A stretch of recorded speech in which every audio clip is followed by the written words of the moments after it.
Welcome everyone to our Global Innovation Readiness webinar series, Innovating for a Better World.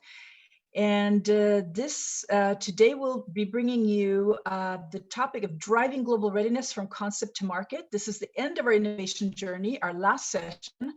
And we're happy to welcome our Global Innovation and Marketing Leader, Bryan Semkuley, with our guest speaker, Chief Scientist and Technical Vice President, Pete Dulcamara, and I'll be your host, Karina Jensen, Founder and Executive Director of Global Minds Network.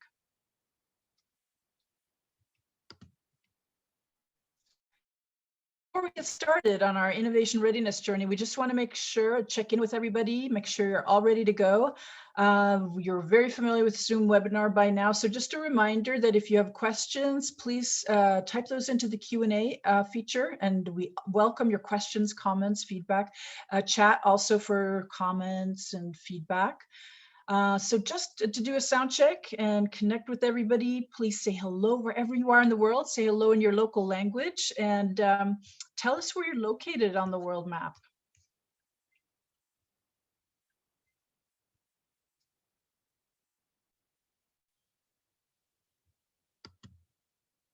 Oh, is anybody out there? I know you're out there. Okay, we go from New Jersey, from Atlanta, from San Francisco Bay Area, more from Atlanta, Bangalore, India, from Paris. Wow, so we're going around the world now. Going North America, Asia, Europe, Delhi. Hola. All right, guten Tag, guten Abend. And Wisconsin. This is great. So we are moving around the world. Wonderful to see everybody. You can hear me okay? Yes? Yeah? I assume so. All right, great to see you online, and we're going to get started then. The program that we have today will have two speakers. So we'll have our guest speaker, followed by Bryan Semkuley, our Global Innovation and Marketing Leader. And then we'll open it up for Q&A. We'll have an open session with everyone. So we look forward to having the exchange with you. And our Global Innovation Readiness, just a little bit about the series, since we're at the end of the journey. This was a series that we launched last year during the pandemic, because we thought, wow, we need to explore this. How can we better collaborate and innovate in this multicultural and digitally connected world? And so it was brought back by popular demand, again, this spring or first half of the year, and with the theme Innovating for a Better World. And so we've continued to explore topics, as you see, from January up until now in June, around global innovation strategies, strategic co-creation, sustainable development, inclusive leadership, as well as mastering team collaboration. And so today's topic will bring it all together. We've come full circle in our innovation journey, and it will focus on driving global readiness from concept to market. So how to ensure that you have a sound global innovation process, but one that also supports a thriving global innovation culture. So we'll look forward to that in just a moment. And a bit about us, Global Minds Network. Our purpose is around enabling leaders and teams to collaborate and innovate for global and local impact. And we're an international advisory that's change makers, innovators, international leaders who share a vision of facilitating multicultural collaboration in service of global innovation performance. Our international advisory team has extensive international experience in leading initiatives around the world with cross-functional, cross-cultural teams. So we truly serve as your global mind trust at the intersection of global innovation, leadership, collaboration, and digital transformation. And we're able to bring you that experience through our Global Innovation Readiness Framework.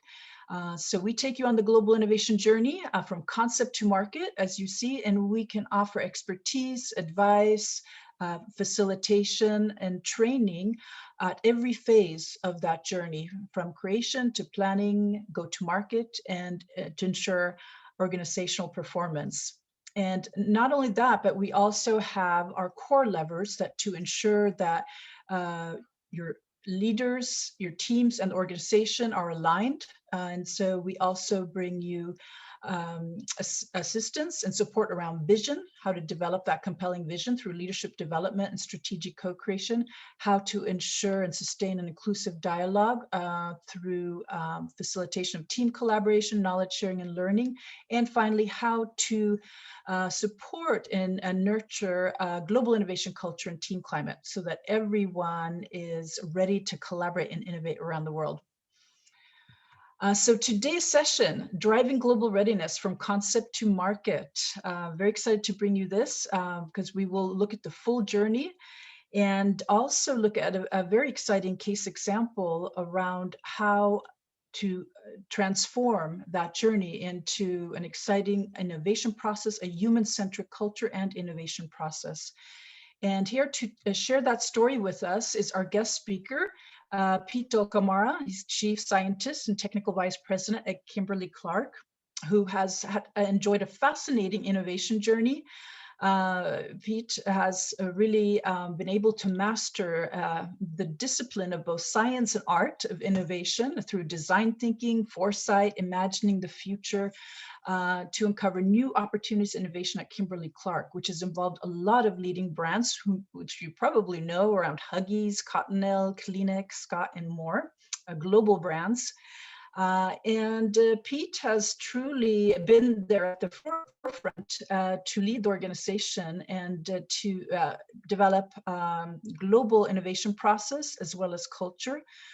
And what I also find fascinating is that he is, very happy to see that he's a passionate proponent of sustainability strategies in the circular economy moving forward, and will share a case to demonstrate the importance of how to bring this together around global innovation, the process, the culture, and then performance around sustainability. So without further ado, I would like to welcome Pete Dulcamara, and we very much look forward to your presentation. Hey, great. Thank you so much for that introduction. Let me go ahead and share my slide and my presentation, and let me know if you can see it. And we'll go ahead and get started. Whoops. Can you see my presentation there? All right, perfect, great. Hey, well, thank you so much. Great to be here. And what I'd like to talk about today is this concept of humanity-centric innovation. And what humanity-centric innovation is, it's about solving the biggest problems for humanity in an economically viable way. And so, my question for all of you on the phone is, who wants to be a billionaire? And I'm here to tell you that all of us can be a billionaire if we stop defining a billionaire as somebody who accumulates $1 billion and start defining it as somebody who helps 1 billion people. And so that's what humanity-centric innovation is all about, is developing solutions that can help at least 1 billion people. And so as you think about this idea of humanity-centric innovation, another question for you is, what is your massively transformative purpose, either as an individual or as an organization? A great example of an MTP from Singularity University is positively impact 1 billion people, or Boston Children's Hospital, until every child is well, or the World Top 20 Project, educate every child on the planet. And so when I think about the massively transformative purpose for Kimberly-Clark, it's about providing the essentials for a better life to every single person on Earth. And the way we do that is to constantly empathize with our consumers, to understand their needs so that we can constantly double the number of people that we serve on planet Earth through essentials for a better life, but constantly do that with half the environmental footprint. Half the water, half the energy, half the materials, but at the same time, do that with twice the philanthropic handprint. And so it's this idea of doubling the number of consumers with half the environmental footprint and twice the philanthropic handprint. And that's what humanity-centric innovation is all about. So when I talk about humanity-centric innovation, what does that mean specifically? And we all know in innovation, there's this creative collision of what's needed by the consumer, what's required by the business, and what's possible through science and technology. And so when you think about humanity-centric innovation, it really starts with what are the biggest needs for humanity? What are the new business models of the 21st century that's going to make that economically viable? And then how do we leverage these exponential technologies and bring that all together in this creative collision of innovation that solves the biggest problems for humanity in an economically viable way? So I'm just going to walk through each one of these and give some case examples of how we're bringing that to life in Kimberly-Clark. So the first thing is exponential technologies. What do I mean by that? It's really these technologies that have been introduced in the last 20 or 30 years, nanotechnology, the ability to manipulate matter, atom by atom, biotechnology, the ability to manipulate life, gene by gene, quantum computers, artificial intelligence, advanced robotics, blockchain, additive manufacturing like 3D printing, and of course now we're seeing atomically precise manufacturing. So these are these exponential technologies. And so if you take a step back and you think about the infrastructure, the industrial infrastructure that supported every business in the 20th century, they were built on oil, electricity, and steel. And as we look at the 21st century, data is the new oil. Artificial intelligence is the new electricity, and robotics is the new steel. And I really do believe by 2030, there's only going to be two types of companies that exist: those built on data, AI, and robotics, and those companies that no longer exist. And so these are the driving forces of the 21st century. And so what we're seeing is this explosion of venture capital investment in AI startups across the entire value chain, across the entire supply chain. And somewhere on this page are the next Apple, Amazon, Googles that are going to emerge over the next 5 years. And a question we continue to ask is, how well do we know that ecosystem? How well are we plugged into that ecosystem? And how do we leverage that ecosystem to solve humanity-centric problems? The other thing that we see is this explosion in really computer speed. And I'm sure you saw in the news that Google announced quantum supremacy a couple of years ago, when their quantum computer solved a problem in 200 seconds that it would take the world's fastest supercomputer at Oak Ridge National Labs 10,000 years to solve. And just a few months ago, the University of Science and Technology in China announced that their quantum computer based on photonics is actually 10 billion times faster than the Google quantum computer. And if you think computers are fast, the exponential economics of genomic sequencing is outmooring Moore's law. So this white line is Moore's law, and you can see the cost per genome just dropping off over the last 20 years. At the beginning of this century, there was the Human Genome Project that partially mapped the genome of one human being. It took 13 years and cost $3 billion. Today, for about $125 in 3 weeks, you can get essentially the same thing from 23andMe. So what we've seen is we've gone from $100 million a genome to today it's about $300 a genome, and we're on our way to $100, $10, $1, a penny a genome. And this will transform everything that we know about human health. I mean, this is the reason why the Chinese government could, put the SARS-CoV-2 virus on the internet on January 11th of last year, and why Moderna was able to develop a vaccine within 48 hours that I got shot in my arm. It took another 10 months to prove that it was safe. And this is why we can identify all the variants of COVID-19 as quickly as we do, is because of the exponential economics of genomic sequencing. And so what we're seeing, and this data comes from ARK Investors, and they predict that there will be more wealth created in the next 10 years than was created in the last 100 years. Let me say that again. More wealth will be created in the next decade than was created in the last century. And it's going to come primarily from these 5 technologies. And so you can see the relative economic impact of the steam engine, and electricity, and computers, and internet, and are going to be dwarfed by blockchain, genomic sequencing, advanced robotics, energy storage like batteries, and artificial intelligence. And this raging river of technology is happening whether your company exists or not. And the question is how do you take your cup and dip it in this raging river of technology and bring that back into your company to drip blockchain here and maybe robotics there and artificial intelligence over here to accelerate your innovation and growth and solve the biggest problems for humanity. So those are the exponential technologies. Let me just talk briefly about these new business models. And they're captured very nicely in Peter Diamand's book, The Future is Faster Than You Think. And I'm just going to walk through these very quickly just to give you a flavor of these business models.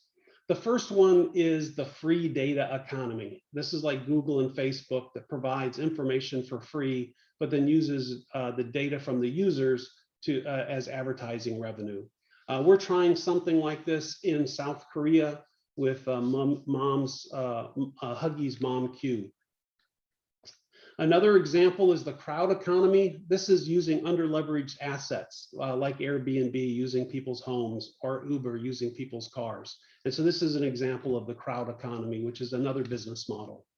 The third business model is really putting smartness or artificial intelligence into everything that operates. I mean, you know, electricity is around us making everything work. And we're moving to a world where AI is around us making everything work just a little bit better, or maybe a whole lot better. So you have smartphones, you have smart speakers, and at Kimberly-Clark, we've launched Innovating, which is the intelligent restroom, which is really all about optimizing restrooms and all the supplies that go into restrooms for a building or a facility. The fourth one is the closed loop economy. You know, in nature, one species waste is another species food. And so how do we create systems where one industry's waste is another industry's feedstock? And we can close that loop. And that's what we're looking at as Kimberly-Clark. You know, one of the things that I always talk about is that a used product is worth more than a new product. You know, if you can access the biological data and biological materials in those products, it could create more value than the new product itself and really close that loop. The fifth business model are these DAOs, these decentralized autonomous organizations. You know, essentially this is companies or systems that work without people interaction. You know, I think what we'll see in the next few years is, you know, fleets of trucks going down the highway like schools of fish and getting off on the right exit to deliver their load and going into repair shops that are really driven by robotics. And they're really going to be these DAO type organizations. The sixth business model is multiple world models, and this is using augmented, virtual, and mixed reality. You know, the department store of the future is actually your closet. You go into your closet with a magic mirror, you try on various combinations of clothing, and you push the button and the clothes show up at your house. We're trying something like this in Mexico with Kleenex. We have a magic mirror that looks at your face and determines your hydration level in your skin, and then provides a regime of moisturization through the Kleenex brand. And then the last business model is the transformation economy. You know, if Starbucks was the experience economy, Peloton's a great example of the transformation economy where you can really exercise with anybody else on earth. So those are the exponential technologies. Those are the new business models. What are the needs of humanity, and what are some examples of solving those problems for humanity? So I think the needs of humanity are captured nicely in the UN SDG goals. These 17 goals, I think, lay a wonderful framework for understanding the problems to be solved and the opportunities to go after. You know, I really do believe that the biggest problems in the world are actually the biggest business opportunities to pursue. And so the first one to think about is climate change. And, you know, Mother Nature has spent the last 360 million years driving hydrocarbons deep down in our lithosphere. And we human beings have spent the last 150 years pulling those hydrocarbons up into our biosphere and burning them. And it, of course, increases the amount of CO2 in our atmosphere. and is one of the contributing factors to a rising temperature on the surface of the planet. And so one of the things that we're looking at is, how do we just never cut down a tree again? How do we have tree-free tissue? How do we have forest-free tissue and forest-free paper for our products? And we're looking at a number of different types of biomass materials, whether that's seaweed or sugarcane bagasse or corn stover, bamboo, wheat straw, recycled fiber, but really looking at ways so that we don't have to cut down trees to make our paper-based products, so those trees can continue to remove CO2 from the atmosphere. The other thing is water availability. And this picture really depicts all the water on Earth. That first big bubble is literally all the oceans, all the rivers, all the lakes, all the water in our atmosphere. And you might look at that and say, wait a minute, the Earth is 72% covered by water. But you have to remember, that's a really thin film of liquid on this huge rock that we live on. So that first big bubble is literally all the water on Earth. That second bubble is all the fresh water on Earth. But you have to remember, a lot of that water is trapped in the polar ice caps and deep down within the ground. So that third bubble, about the size of Atlanta, is all the fresh water we have at any given point in time for the 7.7 billion people that live on Earth. Luckily, it's a regenerative, renewable resource through the hydrodynamic cycle, but that's literally all the water that we have on Earth. And so one of the things that we're looking at with our brand purpose through our Andrex brand and our Scott brand is really to champion a world where all can enjoy access to clean water and sanitation. And we do this through partnerships. We're a founding member of the Toilet Board Coalition, working with local entrepreneurs all over the world to help solve the global sanitation crisis. And through our Toilets Change Lives program, we're providing clean water and sanitation to about 4 million people. And so that's part of the way that we do that, not only through philanthropy, but also through business models. Because the one thing that I believe is that charity isn't scalable, but businesses are. So how do we get businesses with purpose to solve the greatest problems in society? And then the last one I'll talk about is just the plastics problem. And we all know about the great Pacific garbage patch. Plastics get into our rivers, our lakes, accumulate in our ocean. Right now in the Pacific Ocean is this garbage patch that's about the size of India, weighs equivalent to about 43,000 cars. There's another one in the Atlantic Ocean about the same size, and there's 3 more in the Southern Hemisphere. And if we continue on this path, by 2050, there'll actually be more plastic in the ocean than fish. And so one of the things that we're looking at is, how do we create petroleum-free polymers? Rather than making plastics from hydrocarbons that are from petroleum, how do we make polymers from carbohydrates that come from plants or microbes? And that's exactly what we're pursuing, is bio-based polymers. And it's really all part of this larger strategy that we have around, first, completely reducing or even eliminating the plastic that's in our product. And where we can't eliminate the plastic, how do we use polymers that are derived from nature? And then how do we design those products so that they actually decompose? And when they do decompose, they're fertilizer for the earth and they're food for fish. They're actually good for the planet. And how do we create systems to be able to collect this waste and recycle this waste and really create a circular business model? And it's really part of a 3-pronged strategy that we have around really making our packaging recyclable, reusable, and compostable, and really developing compostable and recyclable products, and ultimately having those products break down so that they're marine and soil safe for the planet. And this is part of our strategy and our critical path to really reduce our plastics footprint by half.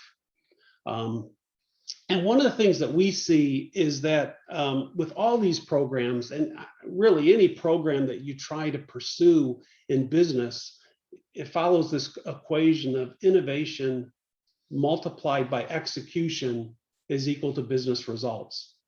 And if either term is 0, so is the product. You can have all the innovation in the world. If you don't have proper execution, you're not going to have business results. And you can have a great execution team, but if you don't have any new ideas, your business results are going to suffer. And so what we've seen with each one of these ideas that we've pursued is you have to have all 5 of these elements in place. And what we have found is if any one is missing, the whole thing falls apart. You have to have a value proposition that the consumer actually understands and really addresses her accepted consumer belief and resolves some tension in her life. You have to have a business model where all the partners in the value chain can get a return, acceptable return on investment.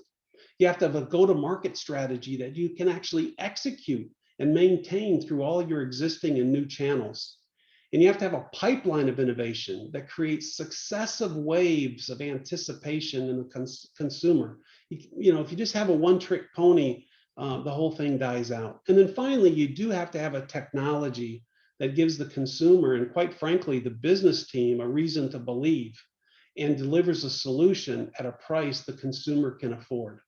And if any one of these is missing, the whole thing falls apart.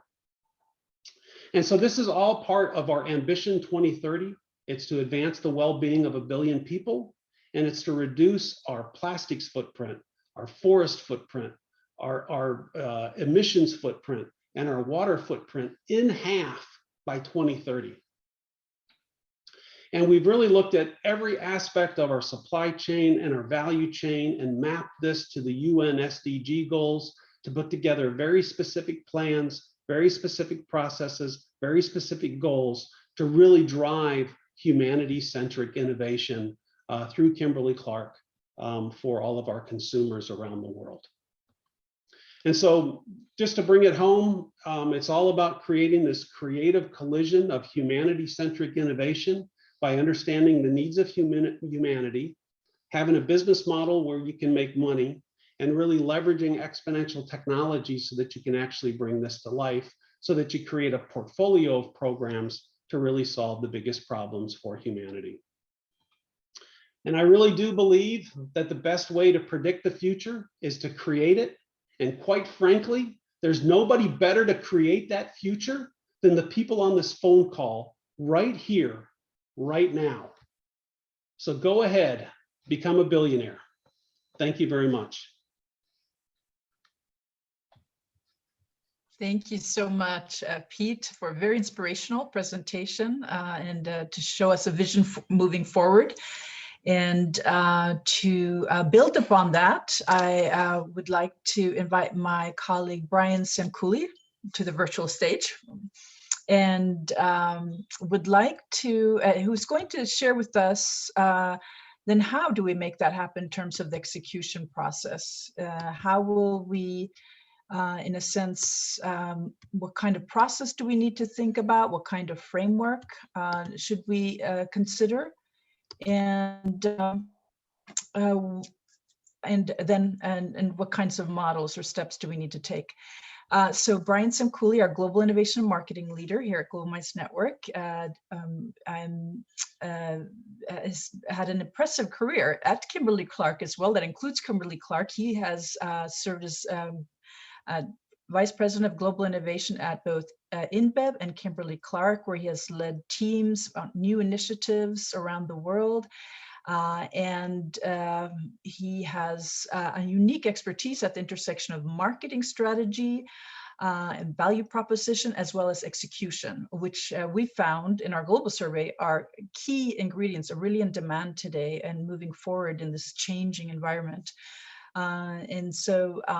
Bryan has also consulting today. He is the founder of Brandvation, a consultancy which is advising startups as well as larger organizations on strategic innovation and marketing solutions.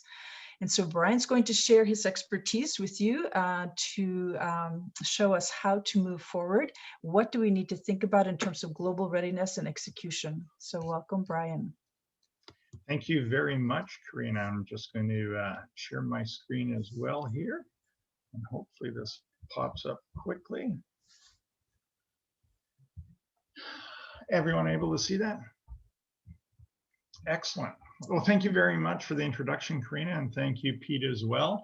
I know it's a pleasure to see you again and chat with you, and really appreciate the time that I had in working with you at Kimberly-Clark on a number of the projects that you had identified here today as well. It's great to see the ongoing progress occurring there. So one of the things I wanted to focus on as it relates to innovation, and in particular, it is the execution component. And Pete touched on that in his presentation, and I'm very glad that he did. And one of the key questions we ask ourselves in the organizations that we work with is, what do you believe hinders your innovation performance and international market success as you bring those innovations to market? And, is it a lack of ideas? Is it marginal solutions?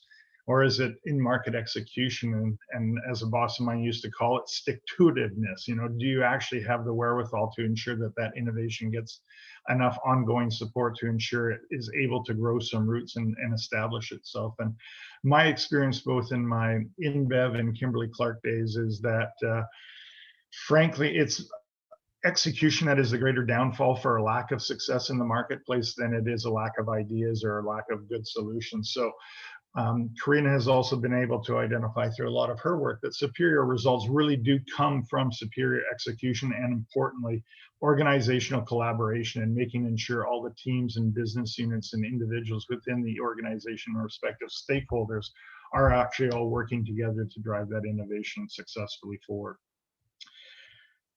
So with that, we have seen, trying to move forward here, which I'm unable to. Maybe click on the screen and then. Let's see. There we go. Thank you. We conducted a survey within the Global Minds Network last year to identify some of the issues that are people having and driving their innovations agenda. And one of the key things that we found was that a number of organizations are very much less confident and have higher degree of variances in their go-to-market plans and eventual in-market execution. And that is leading them to feel that that is an area that they could enhance and do much more work with, along with ensuring marketing and sales readiness and having some better marketing and evaluation and execution. And that comes to light in the data that we have here around managing those global innovation projects. And you can see on the far right-hand side with execution and project process that we've got, almost 40% of the respondents in our survey identifying that execution and project process was a key element to becoming more successful in their innovation projects going forward. So as we look at global launch alignment, as we've developed our new initiative, we've got our solution ready, we're ready to move forward into the marketplace. It's key to ensure that we have upfront identified those go-to-market challenges that we are going to anticipate as we bring it to market, ensure that we have our plan well designed, which includes the milestones that we need to have in place as we move forward to market, really understand the customer journey along the way, and how they're going to interact with our innovation, and what decisions are they going to make along that process. Ensure that we've got a great go-to-market development process as well too, which includes validation with both internal and external customers, ensuring we've done the right prototyping and piloting and in-market testing before we actually do a full launch into the marketplace. And then identify on a worldwide basis, if it's a multi-regional or multi-country innovation, that you've identified the right teams that need to make that happen across those multiple markets, which markets will go first, and what learnings will be able to be garnered from those initial markets that can be applied to the next market, so that you continue to measure your results both from a metrics, a KPIs perspective, and importantly, best practices. What are the things that certain selling organizations and marketing organizations are doing within your team that are working well, and how do you share those across your organization as quickly as possible? So one of the things that I believe organizations frankly need to spend more time on as it relates to innovation execution in the marketplace is something that I've wrapped up in a model called the commercial readiness construct. And that's ensuring that you really cover these 4 phases off in more detail than my experience has been most organizations do. And The first phase is ensuring that you really do have a compelling offering that you're going to bring forward to market. Two, that you really understand how you will make money, and as Pete noted as well, too, how your partners in this innovation and enterprise are going to make money as well. How are you going to go to market effectively? What are the actual activities and tasks that you're going to implement? And then lastly, how are you going to ensure ongoing success for winning in the marketplace with your initiative? So as we look at each of those phases, under ensuring a compelling offering, as Pete also noted, you need to have a clear value proposition. Now, what is it that you're bringing to market that is differentiated, relevant, salient from what else is in the marketplace? And frankly, importantly, as a marketeer as well, too, it needs to be brand led. What is it doing to help support the brand promise that is bringing that initiative to market? Do you have compelling claims and benefits for that customer, that consumer that is not being addressed today? And what are the reasons to believe that you are going to be able to deliver upon that? And then ensure early on that you're starting to develop your commercial program well before your solution is finally completed and you're ready to go, so that you can get initial feedback from potential friendly customers and your sales organization. How are you going to bring that to life through your communication, your promotional activity, your customer engagement and experiences? In phase two, as you look to make money, it's important to understand how you size the opportunity appropriately, and not just look at the potential total market, but really understand who your total target market is and what their trial rates are likely to be, what their repeat rates are likely to be, and what kind of velocity or turnover you're likely to be able to generate, so that you're actually building a very robust algorithm around what you believe that actual opportunity is going to be on an annual and multi-year basis. As Pete touched on with his business models as well, ensure that whichever model you choose, that you understand what those competitive responses are and scenarios are going to be, so that you can adapt your model to the marketplace movement and what your competitors are doing as well, and ensuring that your pricing strategy is in fact set up to capture value, not just necessarily a certain price point. And value needs to be really defined, I think, with some of the upfront research work that you do with your target market, understanding what is the value that your proposition can bring to the market relative to how it will help them with their businesses and their customers as well. And importantly, needing to do this with in-market learning, and whether that include prototyping, experimenting, pilots, but take your business and your innovation out into that market as quickly as you've got a minimum viable product, so that you can start to learn what is really gravitating with the customer, and what things may be more frivolous, and what really is the important things that you need to focus on as you bring that to market. Then in phase three, as you're ready to launch and bring that to market, really ensuring that you've got the organizational capacity and capability to launch effectively. That includes both at the operational, but also at the selling and marketing end. Do you have the production team already in place, the supply chain in place, ready to manage the introduction of that product effectively, and having a selling organization that has the capacity to spend the right amount of time and effort in bringing that to market, in addition to their sort of regular selling duties with the existing portfolio. Ensure that your go-to-market strategy really does identify the multiple stakeholders that you need to take into account, such as the chooser, the shopper, the consumer, the customer. Each one of those individuals may need to be spoken to and addressed in a different manner to ensure that your innovation is going to come to life successfully. Importantly, having commercial plans and organizational coordination, both with your internal teams, but also with your external stakeholders, which could be distributors, wholesalers, NGOs, government regulators, et cetera, needing to ensure you've checked all those boxes off appropriately. And I touched on commercial program execution and in-market learning previously. Now, as you're getting ready to go to market and actually put the product or the service in place, that you've gotten all those learnings in place and made the corrective actions that you have now implemented. And then lastly, in phase four, once you've gone to market, and just prior to going market, have you actually taken the time to understand some competitive response scenarios? What is your competitor likely going to do even prior to you going to market? And you need to think about, counter responses to what you anticipate they may do, whether that be from a product perspective, a pricing perspective, communication perspective. Be ready to be in a counter position well in advance of them actually making their actions.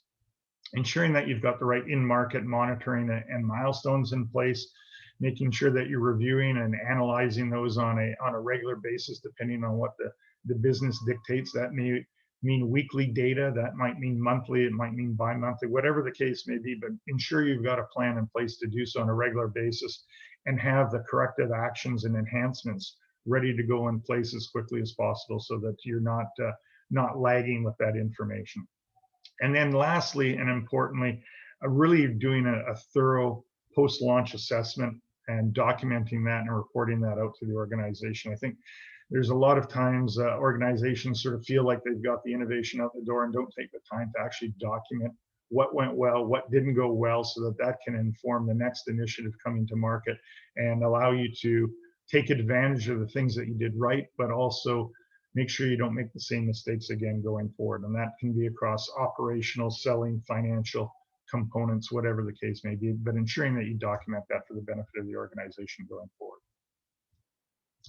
So with that, coming back to the launch alignment process, I think one of the things I would like to leave with people is my belief that much of this work actually needs to be done through parallel pathing, as opposed to a sequential process, and having multiple iterative approaches to getting learning and doing things in multiple ways all at the same time, so that you can feed the system much more quickly to be able to bring your innovation to market in a much more effective manner.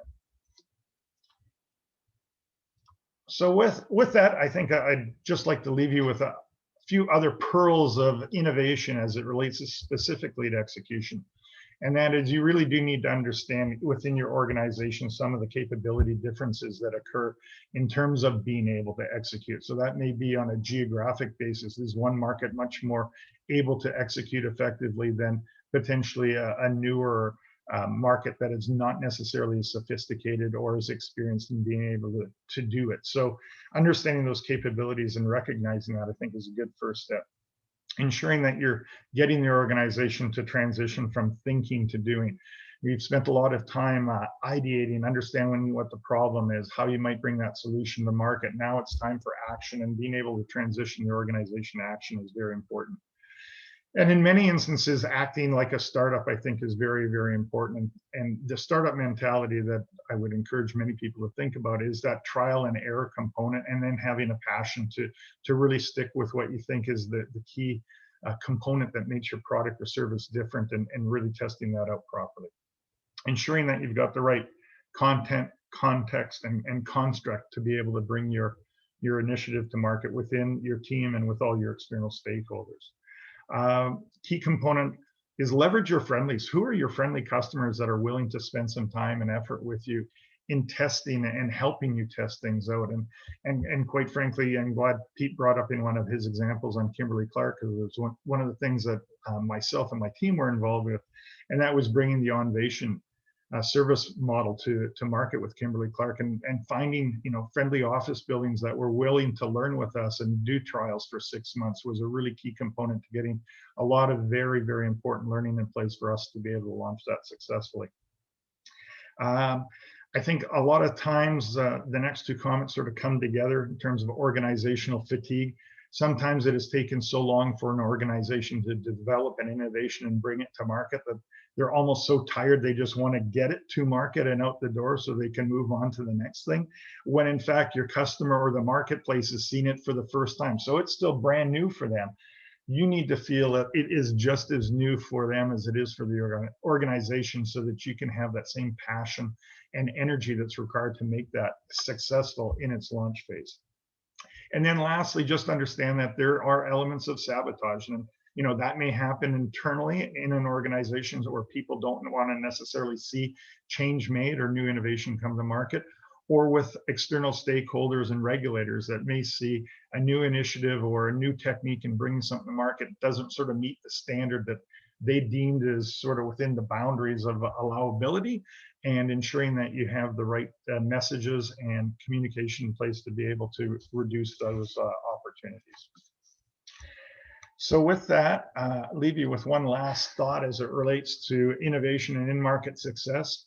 And that is that as you move forward, I think it's really important for each of you as you look to drive your own respective innovation agendas that you within your organization decide strategically and objectively, but that you execute with passion and excellence, because that's really what's going to ultimately bring you success down the road. So with that, I'm going to pass it over to Karina to help moderate a Q&A session for us, where Pete and I will be happy to answer any questions or comments that you may have.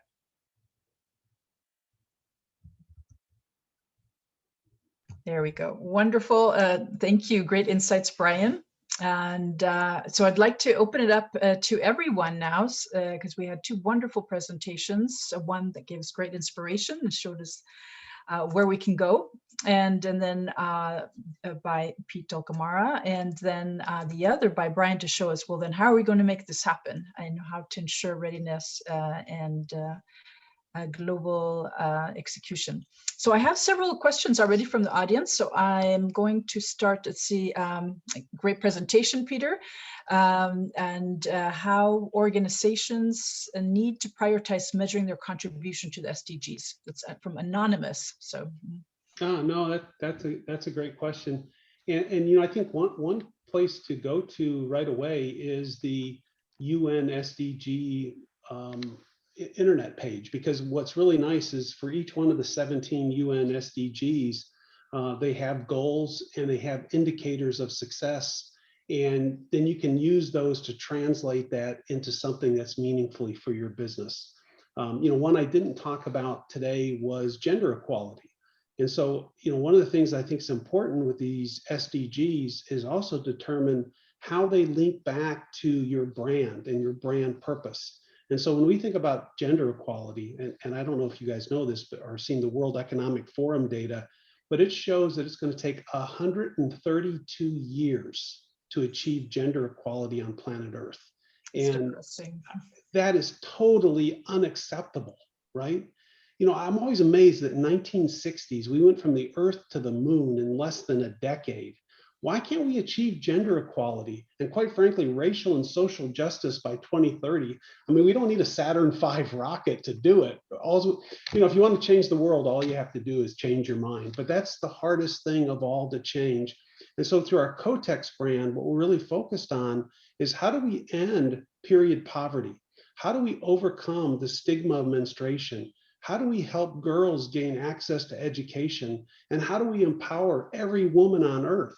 And then we have measures and metrics for each one of those, and it's tied right back to the brand purpose that is really meaningful and important to our executive team as Kimberly-Clark. So think about not only how to measure it, but think about how it links back to your brand, and then prioritize it based on what you can do through your brand purpose, your brand promise, to really solve a problem that's meaningful to your consumers. Wonderful. I have another question for you, Pete. Thanks for sharing your perspective on innovation. My question is, this is from Antonio Urquiza. To what extent is Kimberly-Clark using open innovation, including crowdsourcing and collaboration with startups? Yeah, quite frankly, I cannot think of one single project at Kimberly-Clark that isn't done in partnership with somebody from outside of Kimberly-Clark. We really believe that none of us are as smart as all of us. And quite frankly, no matter how much we invest in nonwovens, the world outinvests us. No matter how much we know about absorbency, the world knows more. And so we're always thinking about how do we turn the world into our laboratory? How do we access science, technology better, faster, and cheaper than we did yesterday? And so it's an integral part of everything that we do. And when it comes to startups and entrepreneurs, one thing I've noticed, and I'd love to hear your take on this, Bryan, but one thing that I've observed is there's this cultural clash.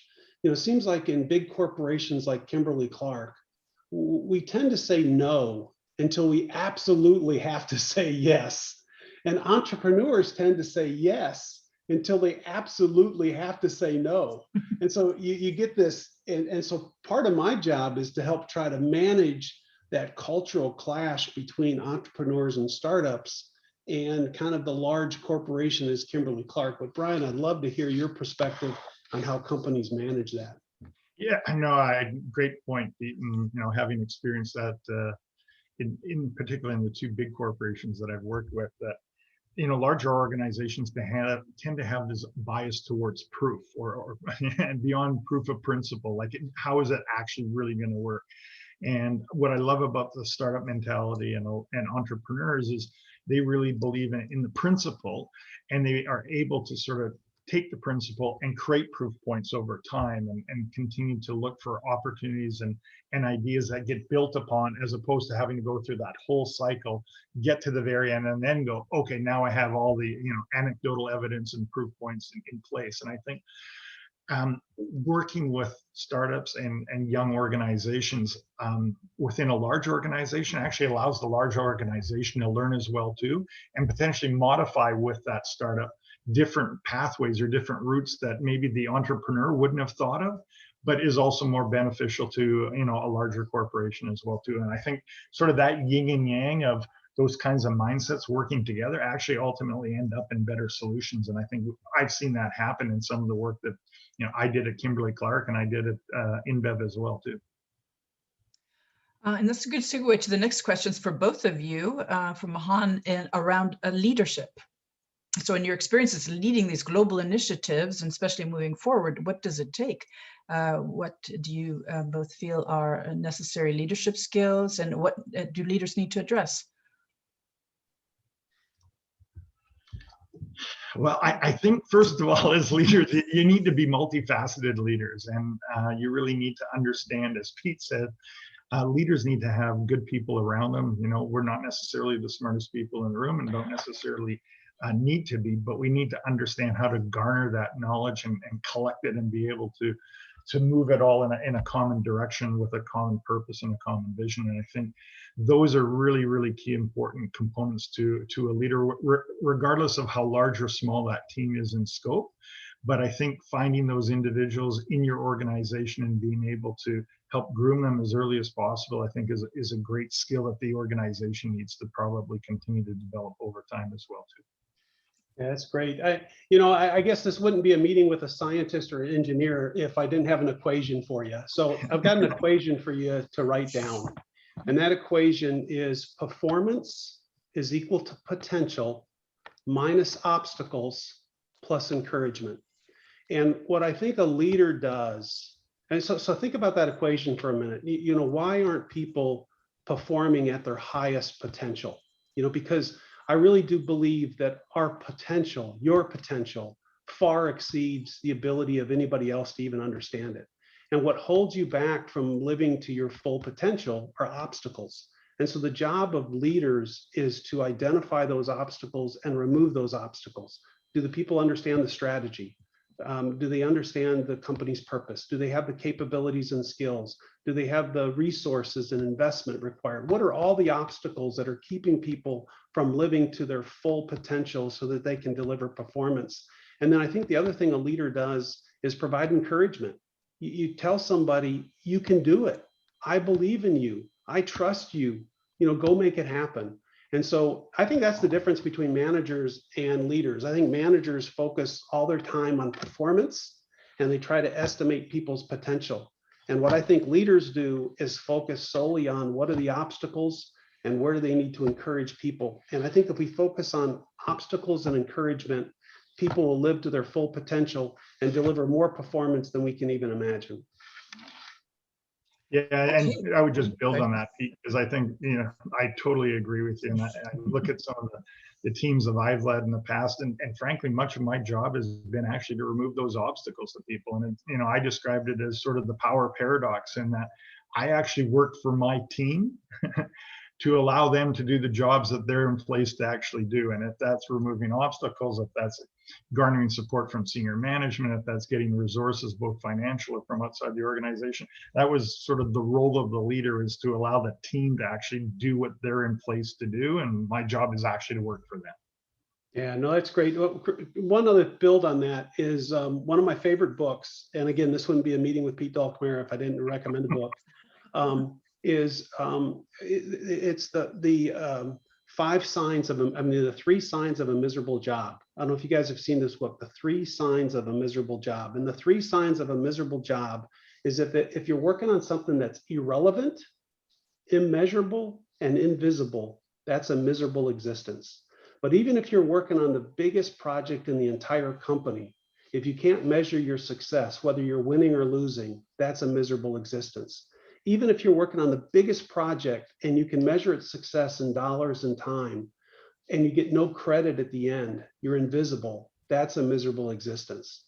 And so I think what leaders do is give people goals worthy of their effort. They put measures in place so that people understand if they're winning or losing.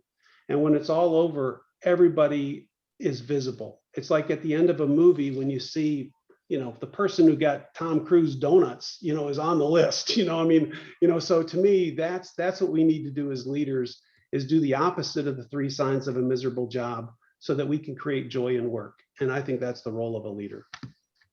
Great. We have, the questions keep coming. So we have 2 more. I'm going to try to see if we can answer the last 2 and save one as a wrap-up question. This next question is for Pete, and it looks like there's like 2 in 1. You're going to get 2 for 1. So let's try to see if we can answer this in a brief way. So this is from Antonio. How would you rate intensity-wise the level of customer pressure today on preferring companies with serious sustainability adoption? And related to that, has the pandemic increased or decreased such a pressure? Yeah, I think that is the business model of 21st century, is creating sustainable solutions. And I think consumers are starting to see that. And I do think the pandemic opened up people's eyes. I mean, I've got friends in Delhi that could see the Himalayas for the first time in their entire life. Swans returned back to, the canals of Venice. The CO2 emissions in England was the lowest it's been since World War II. I mean, all these things, that it's almost like the pandemic made us hit the pause button as a species to realize the impact that we're having on Earth. But I do think sustainability, in 1985, there was a book published by Philip Crosby called Quality is Free. And at the time, everybody thought, well, quality is expensive. But what Philip Crosby said was, if you do it right the first time, quality is actually free. Well, I believe sustainability is free. Imagine doing your business with half the energy, half the water, half the materials, half the waste. And so I think we need to think about business models that lower the cost, make sustainability free. And a question we have to ask ourselves is, are we going to be good ancestors to the people that followed us? Over the last 50,000 years, 100 billion people have been born, lived, and died. Today, there's 7.7 billion people on the planet. And if you project out to the next 50,000 years, the United Nations estimates there's going to be 6.75 trillion people that have been yet to be born and live on this planet. Are they going to consider us good ancestors? And so I think it's a business imperative that we incorporate sustainability into everything that we do. We only have a minute to go, so I'm going to make this next one a wrap-up question. This was actually for Bryan, but I'll make it for both of you because I think it's a nice way to wrap up. The biggest challenge today in young organizations is go-to-market and product prioritization. What are the 3 PowerPoints from your experience to get this right? So maybe 3 words each, we need to think about. 3 words each. I'm going to definitely say 2 words, right? But test your hypothesis is one phrase. Make sure you're testing hypothesis and prototyping out there. I would say really have a plan. You need to have a plan. And I would say sustainability, not necessarily in the call it environmental sense, but sustainability from a business sense, that you actually do have a plan that is sustainable over time. I think many small startup organizations underestimate how long it's going to take to actually get something established in the market, and tend to run out of resources too early or run out of energy too early, when in fact it probably needed 12 months of support, 24 months of support, not 3 months of support. So I would kind of use that version of sustainability. My 3 words would be curious, imagination, and courage.